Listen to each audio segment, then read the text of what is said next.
Kiz, hi, very nice to see you. We wanted to ask you about your podcasts and your new training.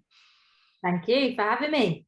So my podcast is called Glow with the Flow, Glow with the Flow podcast. You can get it on all the streams. So season 1 was a exploration into hip hop therapy, how rap can be therapeutic.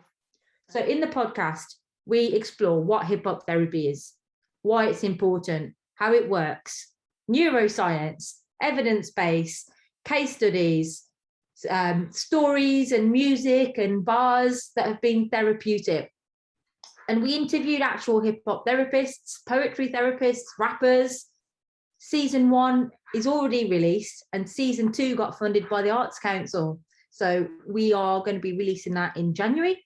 And because a lot of hip hop therapy work happens in America, I thought it was important to speak to rappers in the UK and ask them how they use rap and lyricism for their mental health and well-being. People don't really understand how the connection between therapy and hip hop works because they're not two things that you automatically put together.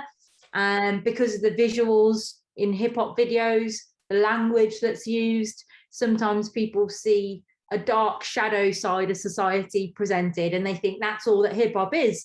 But actually, hip hop is an autobiographical folk art where people all around the world use it to narrate their life stories, their realities, the experience that they witness around them. And that's traditionally what it started off as in the Bronx, where it was born. So because it's a message laden art form from real life, it uncovers hidden stories. And with that, you get to see experiences that you might not interact with on a daily basis. So I think it's a really important art form to bring into the therapies because lots of therapists are white.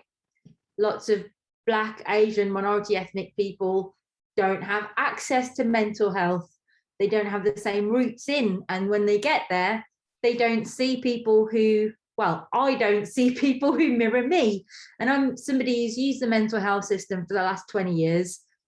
And to be honest, it's failed me. I've had PTSD for 20 years. I got a diagnosis 2 weeks ago for the first time. So there's these types of things that we're dealing with, right? It's really hard to treat an illness if you don't know that you've got it. And then trauma doesn't have a linear set of interventions. And where you live and who your doctor is will determine what level of care you get. Because in the GP training and medical training, you don't get modules on trauma, you don't get explanations of what to do, and there's very little on the arts therapies. So when you combine all of that and you look at how many people with minority ethnic backgrounds are represented in the health system, you can see huge disparities. So I believe one of the answers to that problem is to share the culture of minority ethnic people in the arts and health world. So you negate anxiety a little bit. You can make therapeutic interventions more welcoming because you're seen. So moving on to the training, did that develop out of your podcast project?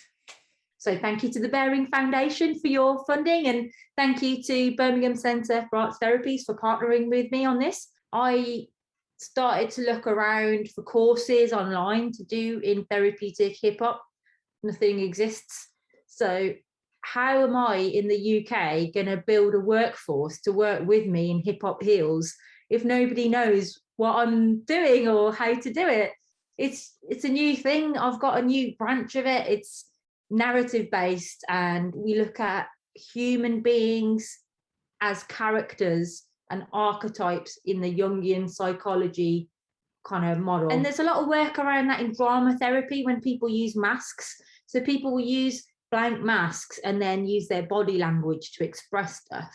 And there's the idea that what is underneath is hidden and you're projecting a persona in response to your vulnerability.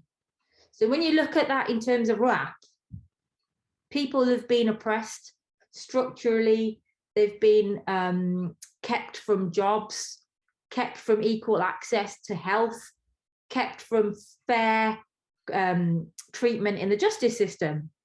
So if you've got to put on a brave face all the time because society is stamping on you and trampling you, you might not want to engage in the systems of oppression, but how do you create your own system for existence? Hip hop provides that.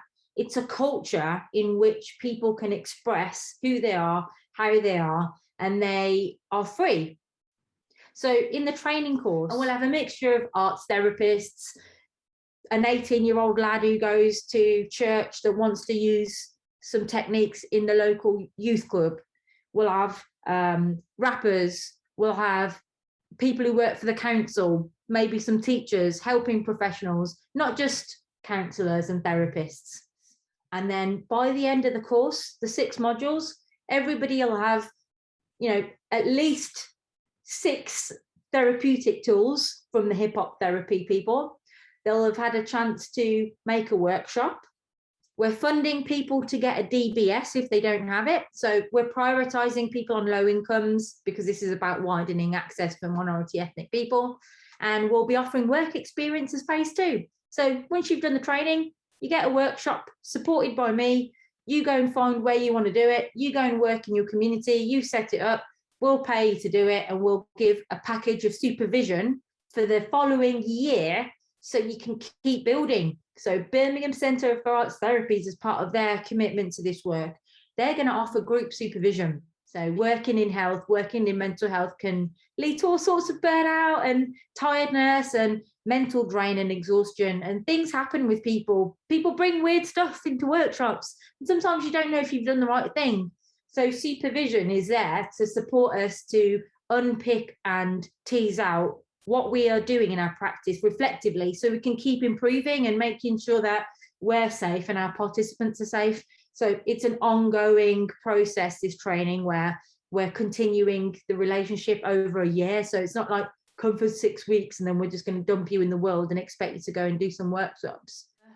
So yeah, that's the vision, to build a workforce and to be able to spread therapeutic hip hop and make sure that people are widening the kind of culture that they represent in their workshops and their arts and health programs. So one size doesn't always fit everyone.